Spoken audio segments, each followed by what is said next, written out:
ketika advokasi peta kecurangan ini, aku sedang bicara di channelnya Abraham Samad.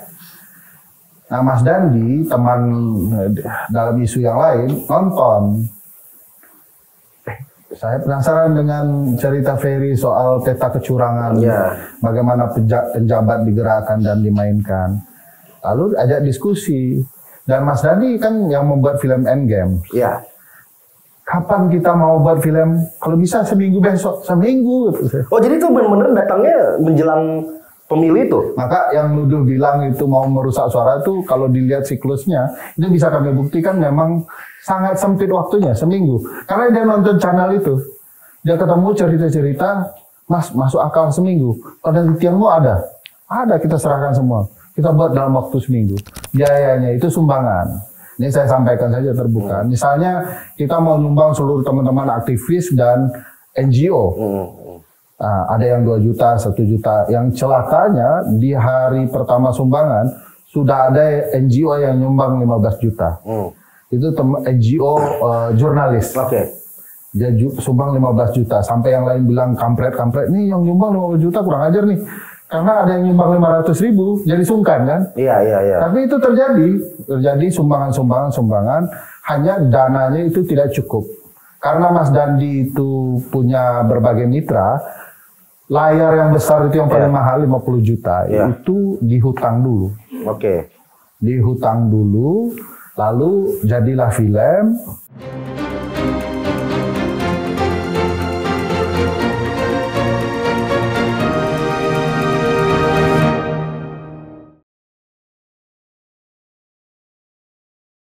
Tapi bisa nggak sih sebenarnya potong generasi di politik Indonesia gitu?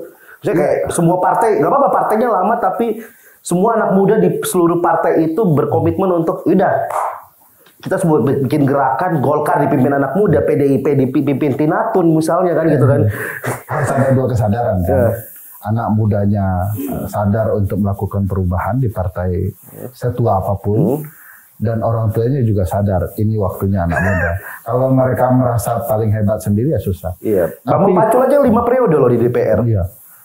Kalau parlemen, aku yang berkeyakinan secara keilmuan tidak jadi soal. Setua apapun, Biden itu tidak pernah tidak di parlemen, dari muda hingga umur kakek-kakek itu sampai jadi wakil presiden dan presiden. Oh iya, nggak apa-apa, nggak masalah. Nggak masalah karena saluran aspirasinya kan beda-beda. Betul. Tapi maksudku adalah kalau kita potong generasi, ya sama sekali ya sudah gap yang sekarang ada kita keluarkan, yang baru muncul. Yang aku pahami dari istilah Gian soal potong generasi adalah memberikan kesempatan anak muda untuk lebih banyak kebijakan di partai. Dia yang menentukan kebijakan partai. Jadi top leadernya itu anak muda. Anak muda semuanya. Bukan berarti memusnahkan orang tua di partai. Bukan. Termasuk di parlemen. Betul. Jadi ini pilihan misalnya Golkar baru misalnya kalau memang betul-betul baru. Maman Abdurrahman gitu jadi. Top leadernya yang muda-muda dong. Maman Abdurrahman atau siapa. Tapi kan Maman Abdurrahman juga mungkin tidak berani kan. Karena senior-seniornya perlu pakai bahasa basi kan di Indonesia kan. Apa karena politik di Indonesia itu mahal? Bukan mahal ya. Sebenarnya tradisi saja kita itu membudayakan keluar uang semua. Problematikanya di lapangan harus keluar uang. Tidak ada. Kenapa faktor politik uang keluar? Karena semua politik itu digerakkan menjelang pemilu. Bukan mereka dari 5 tahun membangun program, membuat masyarakat sehingga masyarakat lu nggak perlu sumbang untuk kami karena program sudah mengembangkan desa kami. Yes. Mereka sudah sejahtera sendiri, harus begitu. Harusnya kan tugas partai kan seperti itu. Tapi kan pada malas bergerak. Partai kan bukan bekerja 5 tahun sekali. Karena untung keluarnya lebih cepat. Jadi itu problematikanya. Nggak ada yang kerja 5 tahun. Semua mendekati pemilu, Gian. Yang itu yang sangat disayangkan. Karena ini contohnya. Teman-teman komika dipakai oleh partai untuk pendidikan politik kapan? Pas mau pemilu. Ada itu tanda-tandanya. Kalau mereka ingin mendidik politik, 5 tahun dari sekarang mereka sudah pakai. Betul. Lu tolong bahasakan bahasa politik kami rumit, jadikan jadi indah. Enak, didengarti, bisa ketawa. Yes. Tapi nggak ada yang mau melakukan itu. Nggak ada mau lakukan. Biaya dia mahal katanya. Balik lagi ya, pada akhirnya biaya ongkos membangunnya itu semua pengen instan. Semua instan, semua ingin gampang, semua ingin menang cepat. Menang cepat. Menang cepat. Dan kita masih termasuk beruntung nih, orang Indonesia kan selalu beruntung ceritanya. Kalau di Eropa Timur menurut penelitian Marcin Walicki namanya, tingkat kepercayaan orang terhadap partai itu kian rendah. Dari 11% turun. Orang di Eropa Timur lebih baik percaya ada kehidupan di Mars dibanding pada partai politik. Itu faktanya. Di Indonesia masih 16%, bisa naik, bisa turun. Artinya kepercayaan kita sama orang partai masih ada. Iya. Nggak ada yang menggantikan sistem kepartaian kan? Nggak ada. Salah satu cara masuk ya lewat partai. Lewat partai. Ada nggak sih yang menjabat independen dari partai? Kan nggak ada juga. Nggak ada. Yang paling kepala daerah. Kan? Kepala daerah. Itu pun akhirnya ya ujung-ujungnya ya. Ujung-ujungnya makin rumit kan. Iya, Ridwan Kamil pun akhirnya bergabung juga Golkar dan lain-lain. Sebenarnya di dalam hak boleh independen, boleh dari segala macam. Di Amerika itu di beberapa negara bagian, di ballotnya itu, boleh dituliskan. Tiba-tiba Gian Rugi ingin jadi calon presiden. Ya tulis tuh. Sama dengan istrinya suaminya Kim Kardashian, siapa dulu mantan? Yang rapper? Aduh, lupa lagi. Ya, yang negro itu. Kanye West. Kanye West itu pernah mencalonkan diri. Nulis itu di ballot. Nulis sendiri. Jadi sebagai hak sih boleh, tapi pasti sulit menang. Kita kenapa calon independen masih punya kesempatan menang? Karena orang sebenarnya tidak terlalu nyaman dengan calon partai. Nah, ini nih. Nah, bayangkan kalau Gian maju di kampungnya dengan preferensi publik yang tahu bisa kalah itu calon partai. Tapi apakah dengan maju dan terpilihnya Gian memperbaiki siklus perpolitikan? Iya, enggak juga. Jadi partai juga harus membangun kesadaran politik terhadap calon independen juga harus dibangun. Betul. Kalau nggak ada kontrolnya. Betul. Ini kalau misalnya kita bawa ke dunia entertain, partai politik ini harus sistemnya talent development. Nah, iya kan? Kapasitas orang. Gitu. Kapasitas orang yang dikembangkan sehingga karena pada akhirnya pemilu sekarang ketokohan yang dilihat, ya kan? Akhirnya punya tokoh-tokoh yang baru muncul. Dan beberapa data dan waktu ya, gitu. Dan waktu turun ke bawah, waktu sosialisasi. Iya, betul. Nah, itu data tuh Gian. Misalnya orang karena punya modal, dia tidak pernah di partai, tiba-tiba jadi nomor urut 1. Partai kan harusnya membangun sistem. Kalau Anda tidak di partai kami 5 tahun, Anda tidak bisa mencalonkan apapun. Nonton komisi.co tapi nggak ikutan komisi akademi. Bukan komisi banget lu. Gue pengen ngasih tahu ada komisi akademi di mana ini adalah program pelatihan pengembangan diri buat anak-anak muda yang nonton komisi.co. Caranya gampang banget, gimana? Klik aja link di bawah ini. Capek gue jelasinnya.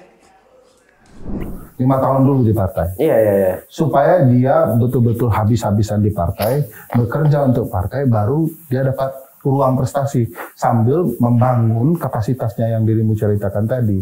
Nah ini enggak, anak siapa, punya uang berapa, langsung. Nah, itu yang agak disayangkan dengan beberapa partai di... Itu sebabnya saya nggak setuju juga. Aku sih baru masuk langsung zap, Kaisang langsung zap. Tapi aku termasuk yang nggak setuju Kaisang jadi ketua umum PSI. Karena itu merusak partai. Merusak partai. Sorry banget, PAN dengan artis-artisnya juga, gue nggak setuju bang. Nggak setuju. Artis boleh, tetapi harus masuk dalam sistem partai dulu. Iya, ada step by stepnya. Kenapa mereka nggak setuju? Misalnya mereka harus 3 tahun atau 5 tahun di partai. Karena kalau itu sistem dibangun di undang-undang partai kita, mereka nggak bisa loncat kodok. Jadi ketika mereka di partai ini nggak dapat tempat, mau pindah ke partai lain nggak bisa. Karena mereka harus 3 tahun dulu di partai, 5 tahun baru bisa mencalonkan. Nah, bagus kan? Tapi mereka nggak mau. Iya, semua maunya instan. Nah, konsep-konsep yang merusak partai inilah yang kemudian mestinya dilakukan partai. Betul. Karena kalau kita lihat di caleg kemarin aja bang, kalau ya tadi bener kata abang, nomor urut kadang-kadang kita melihat lah, ini harusnya nomor urutnya 1 gitu. Ya di mana-mana kita tahu kan nomor 1 yang berprestasi semakin bawah. Ini enggak ada nama-nama aneh yang wah ini kok dia di nomor 7, nomor 5, nomor 2. Harusnya kan yang dibangun oleh edukasi politiknya di partai politik. Banyak lagi edukasi politik yang perlu diperbaiki di partai. Ini mohon maaf ya. Ini mengulang kisah ini. 2019, pada tahu nggak Mulan Jameela? Mulan Jamila. Ya, istrinya Ahmad Dhani. Yang mengaku sebagai wanita paling seksi di Iya. menurut Lagunya, benar bang. sendiri.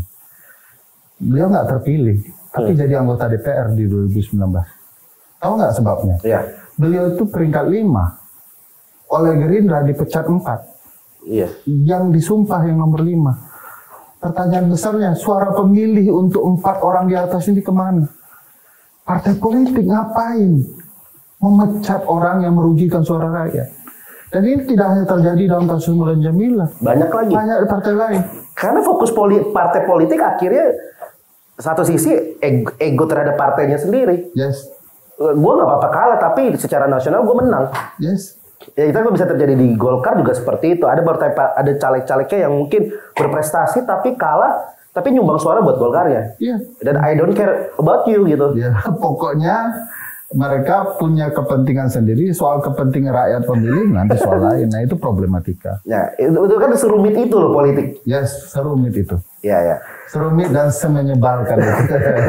Jadi kalau gue jujur bang, kalau Dirty Vote gue melihatnya bener, gue melihatnya sebuah edukasi politik. Ya. Yang gue nggak senengnya selama pemilu 2024, ini bukan karena gue juga memilih 02, tapi penggorengan, makanya tadi gue tanya di awal, kenapa yang dibahas yang di atas, kenapa yang di bawah enggak? Karena point of view gue adalah, oke, semua curang, semua bullshit lah. Nah, yuk kalau mau dibenahi nih, oke, MK kita membuka kartu, Dirty Vote membuka kartu, nah yang di bawah-bawah ini juga kita buka kartunya, gitu loh. Jadi gue menganggapnya Dirty Vote adalah salah satu dari sekian banyak platform atau wadah untuk memberikan edukasi politik. Mungkin tingkatnya pilpres atau pemilu. Nah, tapi ini bawa ini, yuk kita bareng-bareng benahi juga. Kami itu sebenarnya untuk ruang advokasi kepentingan publik dalam pemilu kan tidak bekerja di Dirty Vote saja. Udah lama ya. Walaupun kami baru sadar mekanisme film kayaknya akan jauh lebih efektif di publik. Tapi sebelumnya kan langkah-langkah itu banyak yang kami lakukan juga. Tidak hanya sekedar membongkar kasus Dirty Vote, tapi juga peradilan. Kami pernah membongkar kasus hakim, sama-sama berjuang untuk teman-teman seperti Haris dan Fathia, membangun kesadaran politik. Kalau hak berbicara itu dilarang, semua orang bisa terpenjara, begitu ya. Nah, kerja-kerja seperti ini memang baru timbul kesadaran. Cuman orang baru sadar, kok kalian bicara satu orang di Dirty Vote? Enggak, kalau dibaca background belakang, Bivitri Susanti soal hak perempuan. Tapi nanti giliran baca background disangkut pautin. Iya kan. Jadi harus baca apa di background atau gimana Bang? Kami itu juga pasar aja kalau orang baca-baca background kami ya. Misalnya ada yang menuduh saya PKS, ada PDIP, Nasdem, Zainal Arifin Mokhtar PDIP. Saya senang-senang aja dituduh PKS karena itu kan jalur khusus masuk partai ya. Kenapa nggak ada yang di Gerindra gitu Bang? Nah, mungkin karena nggak matching dengan filmnya ya. Tapi kalau suatu waktu mungkin mengkritik yang lain, nanti akan dikaitkan dengan teman-teman Gerindra juga pasti. Karena yang dibahas pasti selalu kill the messengers kan, bukan apa pesan yang mau disampaikan. Betul. Jadi ya biasalah. Satu kekurangan Dirty Vote cuman kabelnya berantakan aja sih Bang. Itu kabel syutingnya berantakan itu. Itu agak ganggu sih Bang sebenarnya. Sama jasnya kegedean dikit. Kalau boleh membela diri, memang film itu dibuat dalam waktu sangat pendek. Nah, ini dia. Ini sebelum nanti ada teman-teman Komisi Akademi bertanya. Aku cuma pengen nanya timeline produksi Dirty Vote ini. Kebetulan tiba-tiba ada orang yang datang, bikin ini gue biayain, atau kita penasaran timelinenya. Komisi.com mau nggak menembus hutang kita yang masih ada? Kita terima sumbangan. Nah, gimana Bang? Secara timeline produksi ini seperti apa? Penelitiannya kan sudah panjang. Penelitiannya kita banyak, tertulis juga. Penelitiannya dulu atau dananya dulu terkumpul? Dana itu malah sembari jalan. Aku cerita alur ya. Oke, boleh. Penelitian itu kita buat dalam satu platform namanya Peta Kecurangan Pemilu. Di temis.com bisa dilihat.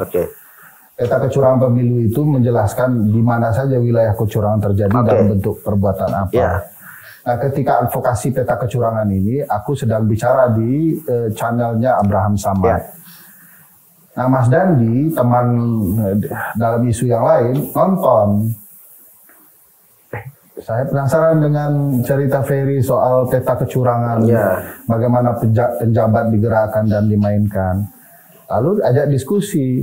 Dan Mas Dandi kan yang membuat film Endgame. Ya. Nah, langsung aja seperti biasa. Klik dulu tombol subscribe baru gue lanjutin nih. Cepetan nih, biar cepet nih 100.000 nih subscribernya Komisi. Dah belum? Jangan lupa share juga ya abis ini ya. Yuk kita lanjutin. Kapan kita mau buat film? Kalau bisa seminggu besok, seminggu.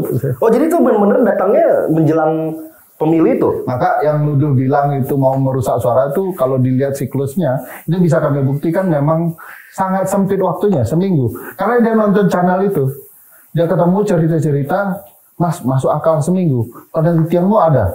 Ada, kita serahkan semua. Kita buat dalam waktu seminggu. Seminggu itu kurang lebih 5 hari atau 6 hari itu adalah reading dari naskah penelitian yang kita ubah menjadi skrip film. Ya, Mas Dandi dan timnya yang ngerjain. Latihan reading dan segala macam.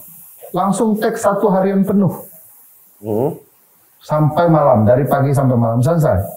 Karena memang cerita yang ada di penelitian bagian kami keseharian ya dari 3 itu. Jadi agak lebih mudah untuk.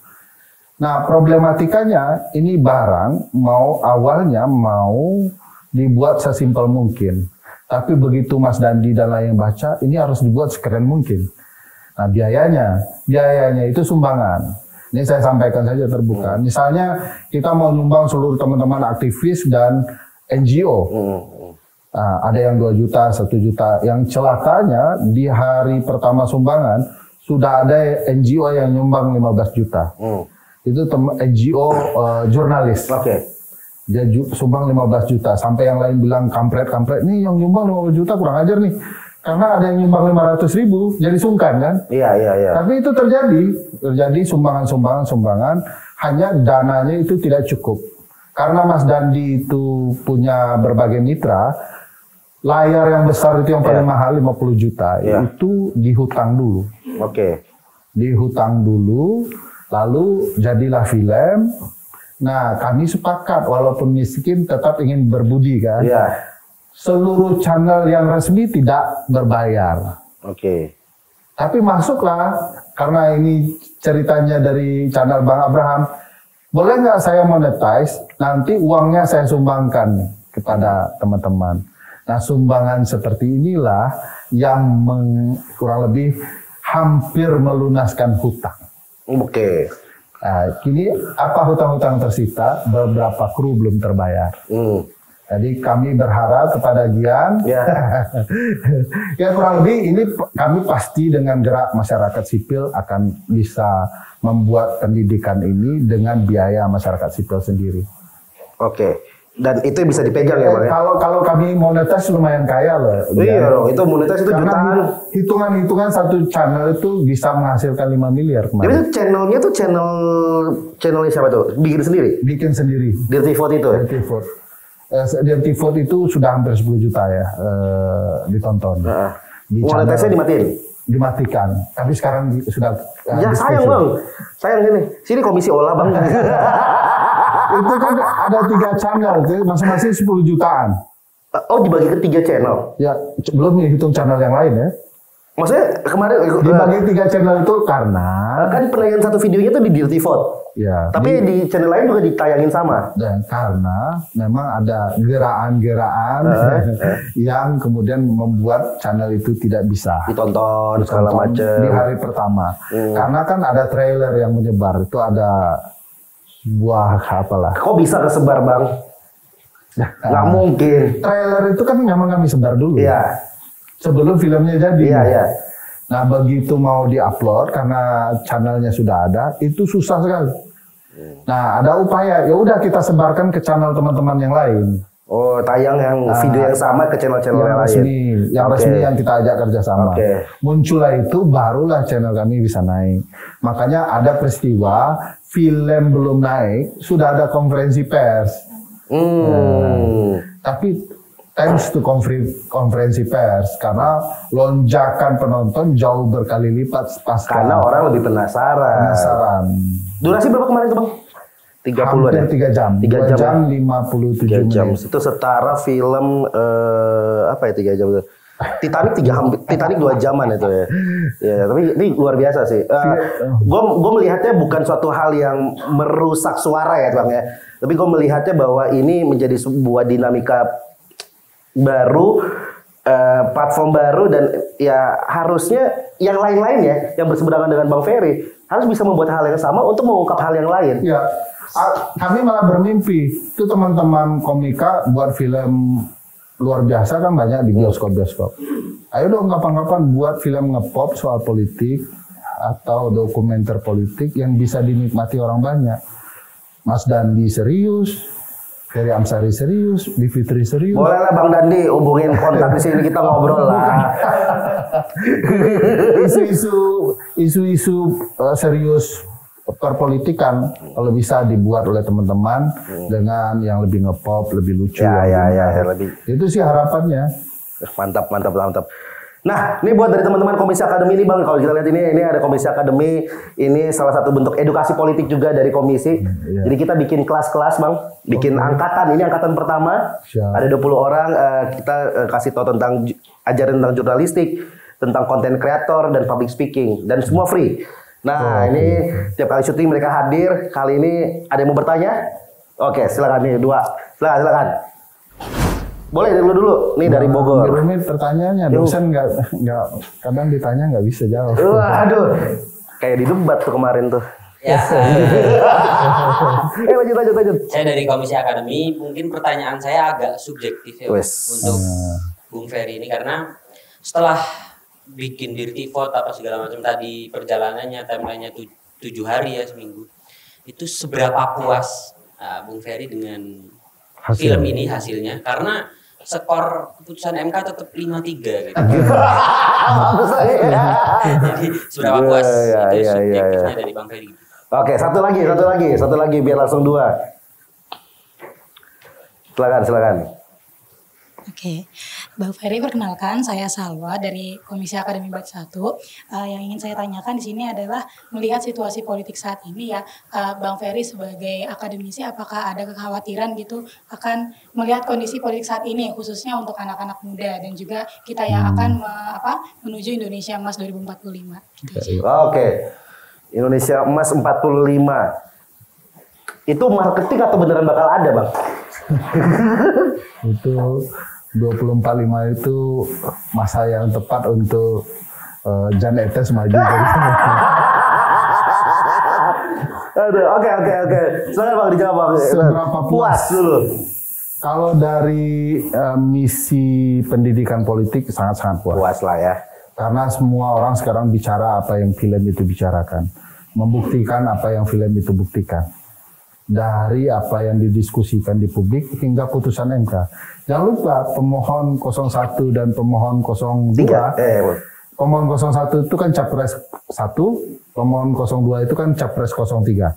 Semuanya bicara dalam permohonannya dalil-dalil yang sangat-sangat mirip dengan cerita dalil di artinya nonton semua, artinya melihat oh iya ya, buktinya masuk akal. Mereka ingin buktikan, sayang jujur langkah-langkah yang lebih tajam tidak terjadi di putusan karena mungkin batasan waktu yang pendek itu. Jadi cukup puas. Nah kalau soal 53 malah kalau mau cerita jujur kan kalau seandainya semua hakim konsisten bisa 44. Tapi sekali lagi kalau kami terbawa cerita itu kan kesannya film ini mau mengubah siklus politik dalam waktu yang 7 hari tadi. Ya nggak mungkin lah. Harus dilihat perspektif yang beda dari film itu. Kesadaran timbul hari ini, orang cerita gentong babi tidak layak, penjabat kepala daerah harus independen, aparat harus benar-benar menjalankan tugas yang berimbang. Itu yang akan terus dibicarakan hari ini. Bahkan saya yakin kubu 02 pun, kalau ternyata suatu waktu potensi mereka tidak bisa mengendalikan aparat-aparat, mereka juga ingin semua aparat untuk tetap independen. Jadi semua akan bicara suatu saat, yuk kita buat aparat penyelenggara pemilu kita independen supaya pertarungan fair. Jadi bukan soal skors ya. Saya tidak terlalu khawatir kalau sudah politiknya seperti politik judi Liga Italia. Apa istilahnya? Cappuccino apa itu? Gak ada tuh. Ada judi bola Italia. Mafia bola Italia. Di kasus itu yang Juventus sampai degradasi, betul. Itu kan yang tidak dibahas hasil pertandingan. Yang dibahas apakah wasit terlibat, pemain terlibat, pemilik klub terlibat, bandar judi terlibat. Jadi saya tidak bicara skor dan kami tidak pernah bicara skor. Walaupun kami mempertanyakan hakim yang 9, tetapi kami tidak membuat skor itu akan memberikan dampak sampai sejauh itu. Dan juga tidak mau, tinggal menilai saja. Pantas nggak hakim yang 9 kemarin dipertanyakan jadi saksi? Sangat pantas. Tapi sekali lagi, kami bahagia orang bicara itu, dan tidak bicara juga film akan merubah. Tiba-tiba besok pagi orang baik semua kan, soal pemilu, nggak mungkin juga. Itu. Yang kedua tadi soal kekhawatiran dampaknya bagi banyak kalangan terutama anak muda. Kekhawatiran saya adalah anak muda jadi berpikir instan dalam politik. Kalau bukan anak presiden jangan coba-coba maju. Saya termasuk dan teman-teman mendorong menghapuskan presidensial kandidasi threshold ya, ambang batas kandidat. Karena supaya semua orang punya hak untuk maju. Konstitusi kan bilang begitu, setiap orang berhak untuk berpartisipasi dalam pemerintahan. Tapi faktanya gara-gara ada ambang batas pencalonan presiden, teman-teman di Sumatera, Sulawesi, Kalimantan, Indonesia Timur lainnya, Papua, tidak bisa bermimpi waktu SD jadi presiden. Karena kalau dia ditanya guru TK-nya, anak-anak bermimpi jadi apa, cita-citamu apa, saya jadi presiden Bu. Ibunya kan harus punya kewajiban menjelaskan, hentikan mimpi-mimpimu nak, karena terhalang ambang batas pencalonan presiden. Harusnya mimpinya itu mimpi jadi anak presiden. Gitu. Kalau jadi presiden nggak mungkin. Saya nggak pikiran begitu ya. Aku mah berdiri di mana algoritma aja bang. Yang mana rating FFP ini viral nih, ngomong ini aja gua. Jadi. Nah, gimana obrolannya seru banget kan? Tapi info ini nggak kalah seru dan nggak kalah penting. Gue pengen ngasih tahu kalau Pesta Rakyat geser tanggal. Jadi tanggal 31 Agustus dan 1 September di Gambir G-Expo. Tuh, venue-nya aja udah gue kasih tahu. Jadi langsung aja cek di Instagram Pesta Rakyat. Kekhawatirannya ke sana. Oke. Nah, saya juga khawatir dengan politisi senior dengan tidak memberikan kesempatan ruang kepada anak muda. Betul. Jadi akhirnya pesaing anak muda yang merupakan bagian dari elit politik tidak muncul dari akar rumput. Nah, kalau kemudian politik jauh dari anak muda, politik jauh dari harapan bersih, ya pasti seluruh elemen penyelenggara negara tidak akan pernah bersih. Ya, betul. Ini saya bukan nakut-nakutin teman-teman yang kritis, yang lucu-lucu, yang punya kreativitas. Suatu waktu kreativitas itu akan terbentur kekuasaan. Dan begitu terbentur, kekuasaan akan menggunakan tangan-tangannya untuk membatasi. Kalaupun tidak teman-teman kita, ya teman-teman kita. Dan itu adalah kejadian berulang. Ingat dulu di berbagai peristiwa Roma, Yunani, Prancis, komedian-komedian kritis dan lucu itu dihalangi oleh raja. Komedian yang hanya hidup adalah komedian yang sesuai dengan suara raja. Begitu kemudian sudah sesuai dengan suara raja, mereka tidak lucu lagi. Betul. Itu sejarah. Betul. Setuju. Nakut-nakutin dia. Tapi setuju. Karena sebenarnya kalau di sisi komedian, siapapun jadi presidennya, ya itu akan menjadi bahan kritikan kita, Bang. Yes. Mau gue sekalipun dukung Prabowo, gue juga ngajarin followers gue atau komedian-komedian lain, ya kita mungkin boleh ketika pemilu kita dukung 01, 02, 03. Tapi siapapun yang menang, ya tugas kita tetap sama gitu. Gua ada ide untuk Gian. Apa tuh, Bang? Sebagai komika yang dekat dengan calon yang menang terpilih. Ya. Di Amerika itu ada tradisi midnight dinner, correspondent dinner, correspondent dinners. Isinya adalah stand up dengan presiden. Waduh. Setiap tahun melakukan roasting. Stand up merosting presiden dan seluruh elit politik. dan presiden akan melakukan pembelaan dan meroasting seluruh elit politik dalam dinner yang sama. Itu tradisi setiap tahun, kecuali di era Donald Trump. Oke. Donald Trump nggak asik bang. Kenapa? Karena Donald Trump sering jadi bahan dan terlalu sering. Nah, mohon jangan tradisi itu timbul di era Prabowo. Kalau bisa ada tradisi yang seperti ini Gian bangun dan Pak Prabowo menjadi ruang demokratis baru dengan menerima roasting dan merosting orang juga. Yes, betul. Jadi publik melihat separah itu ketegangan politik, mereka tetap bisa melucu dan meredakan situasi. Dan ini bisa jadi, ini yang menarik banget, dan ini untuk semua komedian mau mendukung siapapun ya.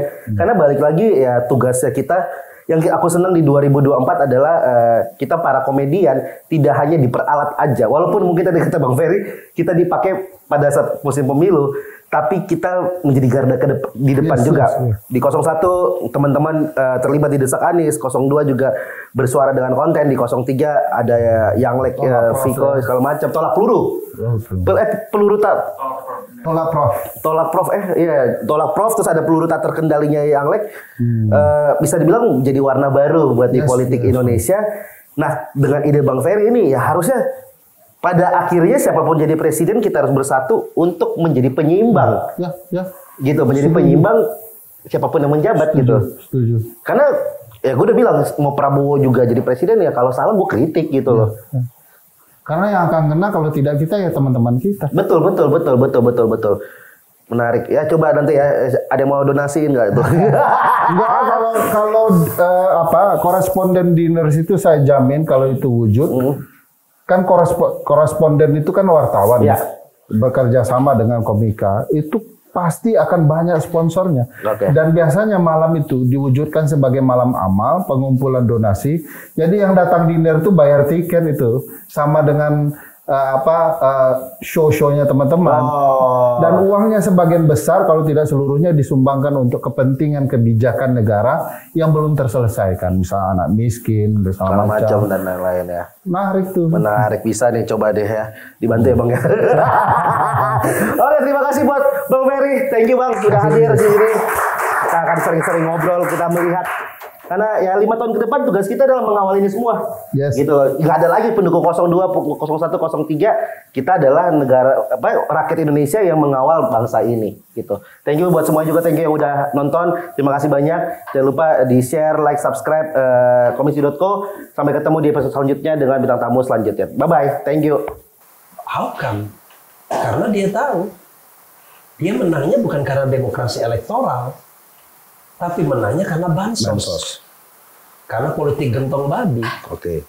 Karena itu tidak ada kepentingan, kecuali dia tidak mau nyalon lagi pada tahun 2029.